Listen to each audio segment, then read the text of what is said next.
Hello friends, good morning. आप सभी साथियों को हिंदू धर्म की महागाथा के 5वें एपिसोड में आप सभी का बहुत बहुत स्वागत है।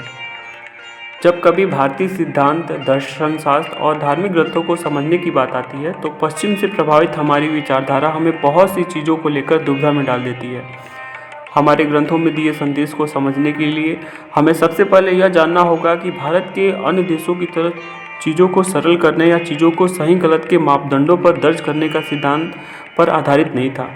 हमारे ग्रंथों में ऐसी बहुत सी बातें हैं जो अस्पष्ट हैं, लेकिन इसका कारण किसी तरह की दुविधा या अज्ञानता या भ्रम नहीं उत्पन्न होता। चीज़ों को तर्कसंगत और सीधे सरल ढंग से समझने का तरीका भारतीय ग्रंथों को समझने में इसलिए कारगर सिद्ध नहीं होता क्योंकि भारत का सौंदर्य उसके एकीकृत जीवन में समाहित है।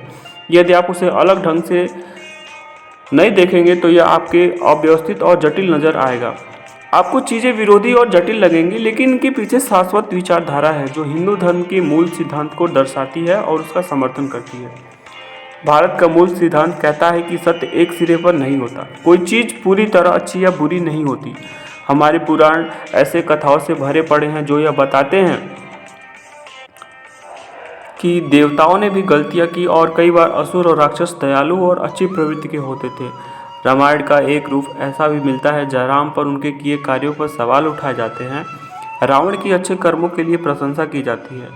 हर पात्र में त्रिगुण का मिश्रण होता है, इसलिए हर अच्छे इंसान में कुछ हद तक बुरी आदतें होती हैं। इसी तरह हर बुरे आदमी में भी अच्छे विचार और कृत्य पाए जाते हैं। इसलिए किसी भी पात्र को पूरी तरह अच्छा या बुरा कह देना हिंदू धर्म की मूल प्रवृत्ति के विरुद्ध है। कई ऋषि मुनियों की तपस्या और शक्ति के कारण भंग हुई और कई असुरों ने अपनी इच्छा शक्ति के बल पर देव पद हासिल किया। यहाँ तक कि सर्वाधिक पूजे जाने वाले देवता जैसे राम, कृष्ण, शिव और ब्रह्मा भी नैतिक रूप से हमेशा सही नहीं होते थे।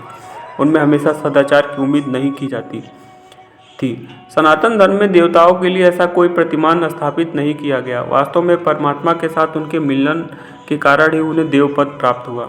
हम सब ने हिरण्यकश्यप और कयाधु के पुत्र भक्त प्रहलाद की कहानी सुनी है। हिरण्यकश्यप भगवान विष्णु का कट्टर शत्रु था। उन्हें स्वयं को त्रिलोक का स्वामी घोषित कर दिया था। इसलिए हिरण्यकश्यप ने किसी और देवता की पूजा पर प्रतिबंध लगा दिया। जो व्यक्ति उसकी आज्ञा का उल्लंघन करता उसे हिरण्यकश्यप से क्रोध का सामना करना पड़ता था। परंतु उसका अपना पुत्र प्रहलाद भगवान विष्णु का अनन्य भक्त था। ईश्वर में इसी गहन निष्ठा के कारण प्रहलाद विष्णु का सर्वाधिक भक्त बन गया, परंतु इसी कारण उसे हिरण्यकश्यप के अत्याचार और प्रताड़ना का भी सामना करना पड़ा।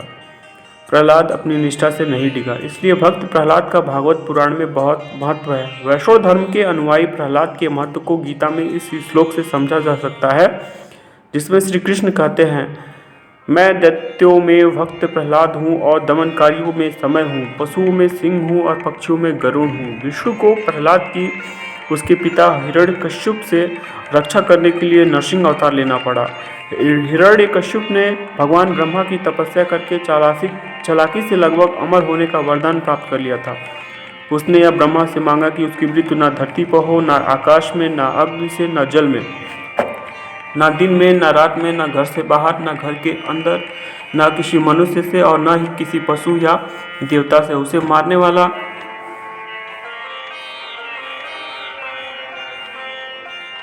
या निर्जीव हो ना सजीव हो। इसलिए भगवान विष्णु ने आधे पुरुष और आधे सिंह का रूप लेकर हिरण्यकश्यप का वध किया। इस तरह ब्रह्मा द्वारा हिरण्यकश्यप को दिया अमरता का वरदान विफल हो पाया। भगवान विष्णु नरसिंह के रूप में एक स्तंभ में उस क्षण प्रकट हुए जब न दिन था न रात्रि थी। वह स्तंभ हिरण्यकश्यप के महल में प्रवेश द्वार की ड्योढ़ी पर बना हुआ था, इसलिए वह न घर के भीतर था न बाहर। विष्णु ने उसे अपने नाखूनों से मारा, जो न सजीव होते हैं न निर्जीव। विष्णु ने जब हिरण्यकश्यप को अपनी गोद में लिटाकर मारा तो वहाँ न धरती थी न आकाश में। इस तरह विष्णु हिरण्यकश्यप का वध किया। अंत में प्रहलाद असुरों का राजा बना और उसे अपनी प्रजा का भरपूर प्रेम और सम्मान प्राप्त हुआ। लेकिन जैसे पहले कहा जा चुका है कि कोई व्यक्ति पूरी तरह अच्छा या बुरा नहीं होता। हिंदू दर्शन शास्त्र यही कहता है। प्रहलाद का बाद का जीवन इसी बात का एक विचित्र उदाहरण प्रस्तुत करता है। देवी भागवत की एक कहानी में यह घटना उल्लेखित है जहाँ प्रहलाद और भगवान विष्णु को आपस में युद्ध करना पड़ा। वे दोनों एक दूसरे के अनेक वर्षों तक लड़ते रहे और उस युद्ध का अंत किसी को दिखाई नहीं पड़ता। अंत में युद्ध रोक दिया जाता है, जिसमें दोनों में से किसी भी पक्ष की वजह नहीं होती। इसके बाद प्रहलाद अपने पुत्र विरोचन को राज्य सौंप देता है और तीर्थ यात्रा पर चला जाता है।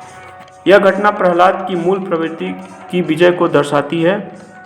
आखिरकार प्रहलाद को मोक्ष प्राप्त हुआ और भगवान विष्णु ने उसे वरदान दिया कि अगले जन्म में प्रहलाद ही मनु बनकर पैदा होगा।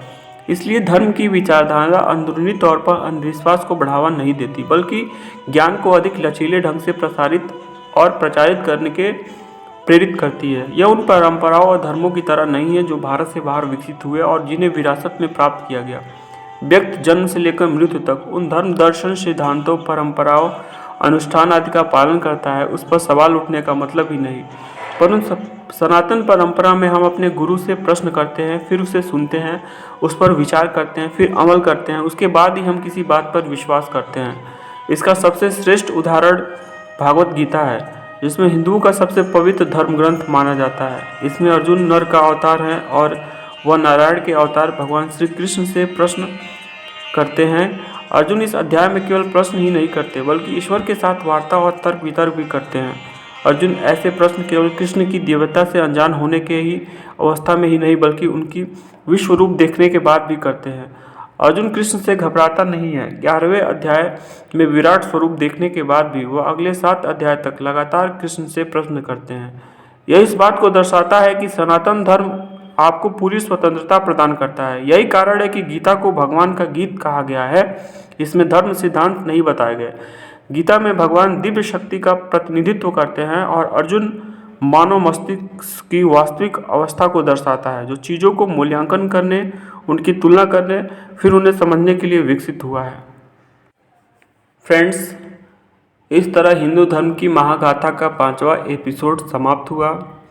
बहुत बहुत धन्यवाद।